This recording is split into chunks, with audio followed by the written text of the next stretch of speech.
आज मैं आप लोगों के साथ ऐसी मज़ेदार, ज़बरदस्त और आसान तरीन रेसिपी शेयर करने लगी हूँ, जो कि बच्चों के लंच बॉक्स आइडियाज़ के तौर पे तो आइडियल है ही। आप लोग जो है वो टी टाइम में या अचानक से गेस्ट आ जाएँ, तो उसी टाइम इसको जो है बना सकते हैं और अपने गेस्ट के साथ, घर वालों के साथ जो है इसको एन्जॉय कर सकते हैं। तो आप लोग एक बार इस लज़ीज़ और मज़ेदार रेसिपी को ज़रूर ट्राई कीजिएगा।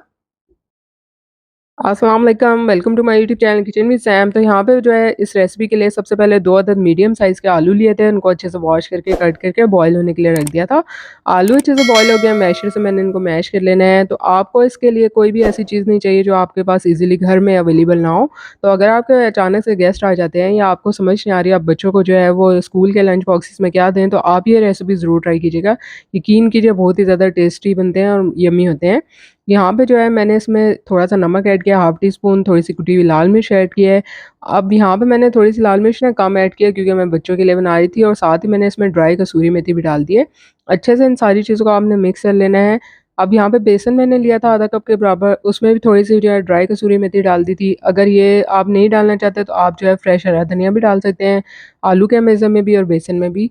अब यहाँ पे भी मैंने मिर्चें ऐड नहीं की हैं, आप लोग चाहें तो इसमें मिर्चें ऐड कर सकते हैं। ब्रेड के स्लाइसेस लिए थे और उसपे ये जो आलू का मेज़ा हमने रेडी किया था वो रख देना है। आपने इसको इतना फ़िल नहीं कर लेना कि ये ब्रेड के स्लाइसेस से बाहर आए।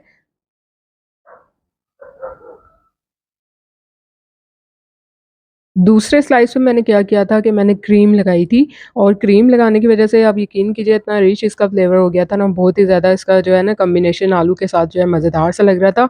आप लोग भी ट्राई कीजिएगा, थोड़ा ट्विस्ट किया है मैंने इस रेसिपी में। अब अगर क्रीम नहीं आप लगाना चाहते तो इसकी जगह आप टोमेटो केचअप लगा सकते हैं, चिली गार्लिक सॉस लगा सकते हैं, आप लोगों की अपनी चॉइस के ऊपर है। क्रीम लगाने के बाद मैंने इस स्लाइस को आलू वाले स्लाइस के ऊपर रख दिया था, अच्छे से आपने इसको प्रेस करना है। तो यकीन कीजिए इस रेसिपी में आपका ना ज़्यादा मटेरियल लगेगा और ना ही आपका ज़्यादा टाइम लगेगा। आप जो है झटपट आसानी से इसको रेडी कर सकते हैं। ज़्यादा देर आपको गर्मी में चूल्हे के पास भी नहीं खड़ा होना पड़ेगा। अब मैंने इसको जो है एक तेज़ नाइफ़ की मदद से 3 बराबर जो है वो हिस्सों में तक़सीम कर लिया था, कटिंग कर लिया था अच्छे से और कट करने के बाद जो मैंने आपको बेसन दिखाया ना रेडी किया था, बेसन की कंसिस्टेंसी आपकी ऐसी होनी चाहिए, बहुत ज़्यादा लिक्विड भी नहीं होना चाहिए और बहुत ज़्यादा थिक भी नहीं होना चाहिए। कि कोटिंग जो है वो इसकी आराम से हो जाए, ऐसा ना हो कि बहुत ज़्यादा लिक्विड ही हो तो इस पे कोट ना हो सके। ये देखिए इस तरह से होना चाहिए। अच्छे से जो है हमने 1 बाय 1 सारे स्लाइसेस को बेसन में कोट कर लेना है और पैन में मैंने ऑयल रख दिया था, मैंने इनको शैलो फ्राई किया था, आप लोग चाहें तो डीप फ्राइंग कर सकते हैं।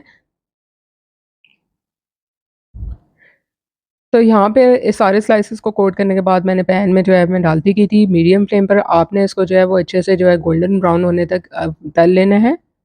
एक साइड जब इसकी डन हो गई थी, अच्छा-सा जो है इस पे कलर आ गया था, यहाँ पे सिर्फ़ हमने बेसन को पकाना है, बाकी सारी चीज़ें इसमें ऑलरेडी कुक्ड हैं। तो ये देखिए अच्छा-सा गोल्डन सा कलर आ गया था, साइड मैंने इसकी चेंज कर दी थी।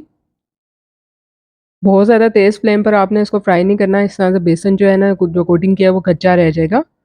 और अच्छा फ्लेवर नहीं आएगा इसका। तो देखिए यहाँ पे मज़ेदार से जो है मैंने ब्रेड पकौड़ा रेडी कर लिए हैं, तो उम्मीद करती हूँ कि आपको आज की ये मज़ेदार और आसान तरीन रेसिपी पसंद आएगी। रेसिपी पसंद आई है लाइक और शेयर करना बनता है, साथ-साथ चैनल को सब्सक्राइब कीजिए। आप लोगों के लिए इसी तरह से इंस्टेंट किस्म की रेसिपी जो है वो शेयर करती रहूँगी। शर्त ये है कि आप लोगों ने जो है रेसिपी को एंड तक देखना है। जल्द ही मिलूँगी आप लोगों से नई मज़ेदार और आसान तरीन रेसिपी के साथ। और आप जो है वो इसको बच्चों के लंच बॉक्स में भी दे दीजिए, कोटिंग ना कीजिएगा बेसन और उसको इस तरह से आप जो है ब्रेड को फ़िल करके रख सकते हैं और जब आपने फ्राई करना है तो कोटिंग कर लें।